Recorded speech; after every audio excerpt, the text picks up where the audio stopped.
சமீப காலத்தில் வங்காளதேசத்திலிருந்து வந்த இந்த செய்தி புதுதில்லி முதல் வடகிழக்கு மாநிலங்கள் வரை பெரும் கவலையை ஏற்படுத்தியுள்ளது.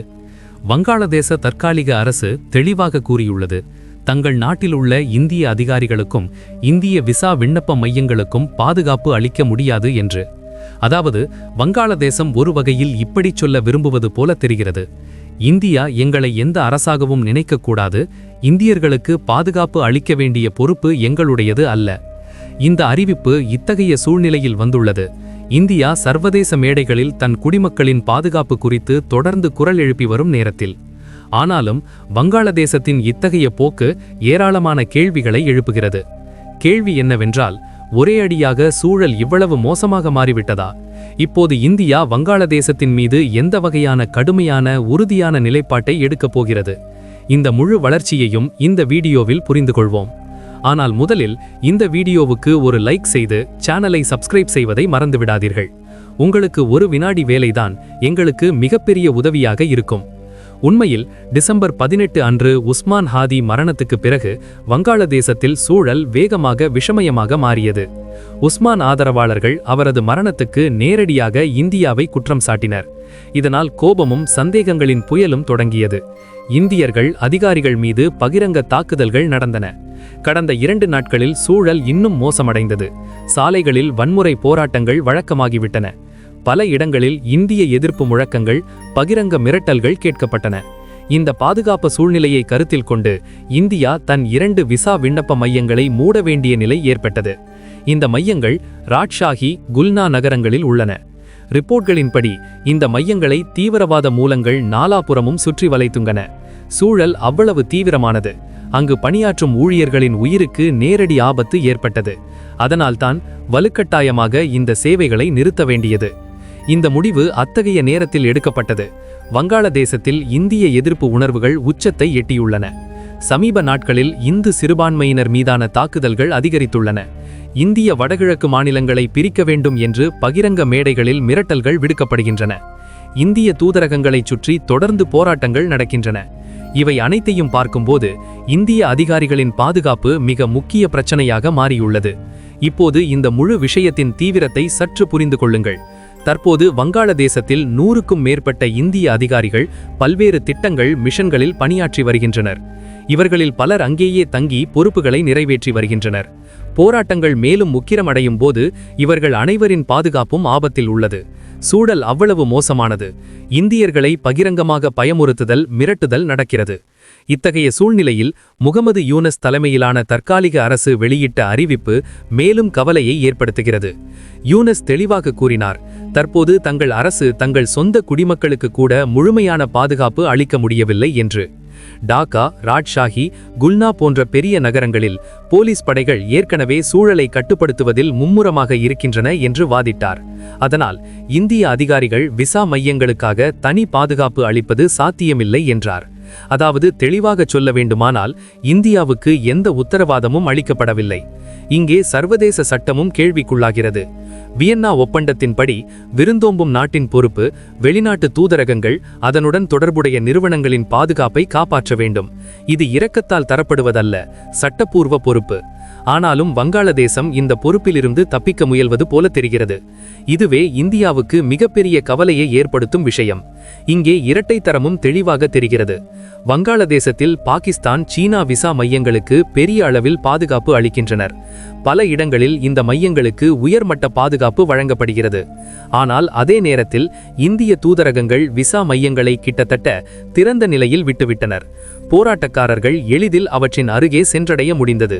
அதனால்தான் இந்தியா தன் அடிகளை பின்வாங்க வேண்டிய நிலை ஏற்பட்டது. இப்போது கேள்வி என்னவென்றால், வங்காளதேசம் இத்தகைய ரிஸ்கை ஏன்? ஞானிகள் சொல்வது என்னவென்றால், இதற்கு முக்கிய காரணம் நாட்டிலுள்ள பலவீனமான சட்ட வியவஸ்தை, அதிகரித்து வரும் தீவிரவாத அழுத்தம். தற்காலிக அரசு சூழலின் மீது முழு கட்டுப்பாட்டை இழந்து வருவது போல தெரிகிறது. சாலைகளில் மக்கள் சட்டத்தை விட அதிகமாக இருந்தால் அரசுகள் அடிக்கடி பொறுப்பிலிருந்து தப்பிக்கும் வழியை தேர்ந்தெடுக்கும். இந்திய அதிகாரிகளுக்கு பாதுகாப்பு அளிக்காமல் இருப்பது இந்த பலவீனத்தை வெளிப்படுத்துகிறது. மறுபக்கம் இதுவும் உண்மை. இந்தியா வங்காளதேசத்துக்கு மிக பெரிய அபிவிருத்தி கூட்டாளி. சாலைகள், ரயில்வே, மின்சாரம், துறைமுகங்கள் போன்ற பல முக்கிய திட்டங்களில் இந்திய அதிகாரிகள், நிறுவனங்கள் நேரடியாக பங்கேற்று வருகின்றன. அத்தகையவர்களின் பாதுகாப்பு ஆபத்தில் விழுவது இந்தியாவுக்கு மட்டுமல்ல, வங்காளதேசத்தின் நலன்களுக்கும் தீங்கு விளைவிக்கும். ஆனால் தற்போதைய சூழலில் தர்க்கமும் புத்தியும் பின்னுக்கு தள்ளப்படுவது போல தெரிகிறது.